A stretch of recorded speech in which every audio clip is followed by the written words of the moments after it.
હું આર.એસ. ત્રિવેદી આઈટીઆઈ જામનગર ખાતે class 1 principal તરીકે ફરજ બજાવું છું. આજે જામનગર આઈટીઆઈ ખાતે પ્રધાનમંત્રી નેશનલ એપ્રેન્ટિસ મેળાનું આયોજન કરેલું છે. આ જોબ ફેરની અંદર અમારે 10 કંપનીઓ આવેલી છે. તેમની કુલ 360 જેવી જગ્યાઓ છે. આઈટીઆઈની હમણાં તાજેતરમાં પરીક્ષાઓ પૂરી થઈ છે અને આજે અથવા તો આ જ વીકની અંદર એનું રિઝલ્ટ છે. એટલે અમારો આઈટીઆઈનો પ્રયાસ એ જ છે કે જેટલા તાલીમાર્થીઓએ પરીક્ષા આપી એ બધા છે એ કોઈ ને કોઈ જગ્યાએ જોબ પર લાગી જાય. અને આખા ગુજરાતમાં આજે આ પીએમ નામ એટલે કે પ્રધાનમંત્રી નેશનલ એપ્રેન્ટિસ મેળાનું આયોજન કરવામાં આવેલ હોય છે.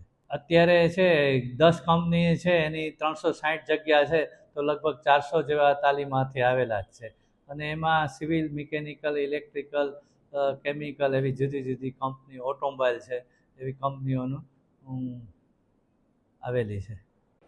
મારું નામ પરમાર ભૂમિ છે. હું જામનગર આઈટીઆઈમાં કપાનો કોર્સ કરેલો છે અને આજે જોબ ફેરવેલ માટે હતું તો હું અહીંયા આવેલી છું અને ઘણી કંપનીઓ પણ છે. તેમાં મારું રિઝ્યુમ લીધું પણ એ પણ મને ખૂબ સરસ લાગ્યું અને હું એમાં જોબ કરવા માટે મંજૂરી છે. અમારી સાથે 250-300 જેટલા વિદ્યાર્થીઓ હશે અંદાજે.